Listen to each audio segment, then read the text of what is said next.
الرحمن الرحیم نحمده ونصلی علی رسولہ الکریم اما بعد۔ محترم بزرگوں اور دوستو، آج 14 شعبان ہے اور آج کا دن گزارنے کے بعد جو رات آئے گی جس کو 15ویں شعبان کی رات کہا جاتا ہے، جس کو شب برات بھی کہا جاتا ہے، اس رات کے بارے میں بہت سے لوگوں کا یہ تصور ہے اور بہت سے لوگ یہ کہتے ہیں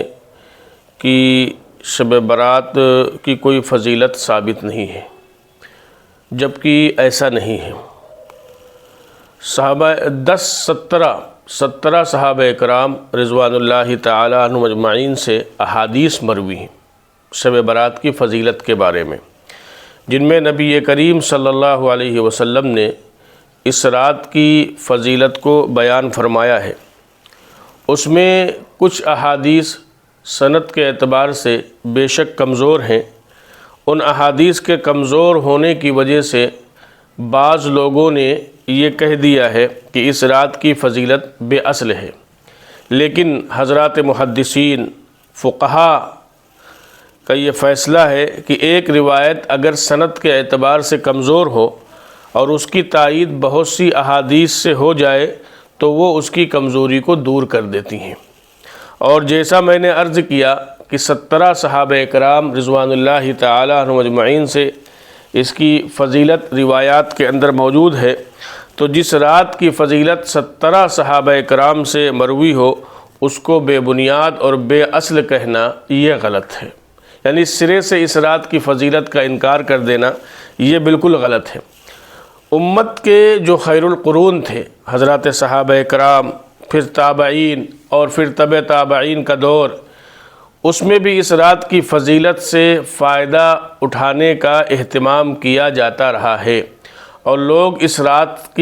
رات سے فائدہ اٹھاتے تھے اور اس رات میں خصوصی عبادت کا اہتمام کرتے تھے، لہٰذا اس کو بدعت کہنا بے بنیاد ہے اور بے اصل کہنا درست نہیں ہے، بلکہ صحیح بات یہ ہے کہ یہ رات فضیلت والی رات ہے۔ اس رات میں جاگنا اور اس رات میں عبادت کرنا یقیناً یہ اجر و ثواب کی چیز ہے اور اس کی خصوصی اہمیت ہے شریعت اسلامیہ میں۔ تو ایک طرف 17 صحابہ اکرام رضوان اللہ تعالی عنہم اجمعین سے اس کی فضیلت ثابت ہے۔ حضرت عائشہ رضی اللہ تعالی عنہ، حضرت ابو موسیٰ اشعری رضی اللہ تعالی عنہ اور دیگر صحابہ اکرام ہیں۔ اب امت کے بعض لوگ اگر کھڑے ہوں اور یہ کہیں کہ نہیں اس رات میں جاگنے کی کوئی فضیلت نہیں، بے بنیاد ہے، تو یہ طریقہ، یہ تصور بھی غلط ہے۔ بہرحال ہمیں اس رات میں افراط اور تفریط سے بچنا چاہیے، یعنی سرے سے انکار کر دیں، یہ بھی غلط ہے۔ اس رات کی فضیلت کا سرے سے انکار کر دینا اور اس میں بہت سی چیزوں کو شامل کر لینا وہ بھی غلط ہے۔ اصل میں یہ جو شب برات کی رات ہے، تو برات شب کہتے ہیں رات کو، برات کہتے ہیں کہ آدمی جو ہے وہ گناہ اس کے معاف کر دیے گئے، گناہ اس کو مٹا دیے، اس کے گناہ مٹا دیے گئے۔ تو یہ رات جو ہے گویا اپنے گناہوں کو اللہ سے مٹوانے کی رات ہے کہ ہم اللہ سے اپنے گناہوں کی معافی مانگیں، ہم اللہ کے سامنے روئیں، اللہ کے سامنے گڑ گڑائیں اور جو ہے قرآن کی تلاوت کریں اور جو ہے ذکر و اذکار کریں۔ لیکن ایک چیز کا خیال رکھا جائے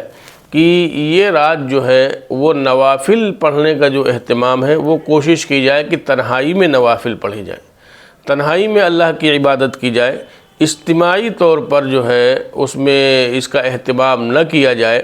اور پھر اپنی مغفرت کی اللہ سے دعا کریں، اپنے اہل خانہ کی مغفرت کی دعا کریں، پوری امت مسلمہ کے لیے دعائیں کریں، جو حالات ہیں ان حالات میں امت کے لیے اللہ سے مانگیں۔ تو یہ رات تو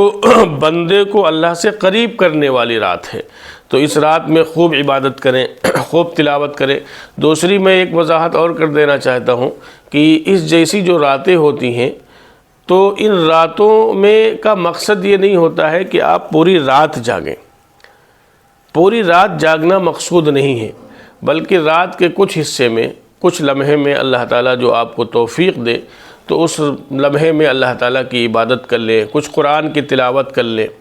کچھ ذکر کر لیں، کچھ نوافل کا اہتمام کر لیں، کچھ وقت دعاؤں میں لگا لیں، نیند آئے اور اس کے بعد سو جائیں، صبح فجر کی نماز جماعت سے پڑھ لیں۔ ہم اپنے نوجوانوں سے گزارش کریں گے کہ رات میں موٹر سائیکل لے کے روڈوں پر نہ گھومیں، چوراہوں پر نہ گھومیں، اور یہ رات خصوصی عبادت کا اس رات میں اہتمام کریں۔ لیکن یہ بات ضرور یاد رکھیں کہ جو یہ پروپگنڈا کیا جا رہا ہے کہ اس رات کی کوئی سند، اس رات کی کوئی فضیلت نہیں ہے، یہ بالکل غلط ہے۔ 17 صحابہ کرام رضوان اللہ تعالی عنہم اجمعین سے اس رات کی فضیلت اور عظمت بیان کی گئی ہے، اس لیے یہ بے اصل نہیں ہے، بلکہ اس رات میں عبادت کرنا، اس رات میں جاگنا، اس رات میں نوافل پڑھنا یقیناً یہ اللہ سے قرب کا سبب بنے گا، قرب کا ذریعہ بنے گا۔ اس لیے ہمیں اس رات میں خوب عبادت کرنی چاہیے، خوب اہتمام کرنا چاہیے۔ اللہ تعالی ہم سب کو عمل کی توفیق دے۔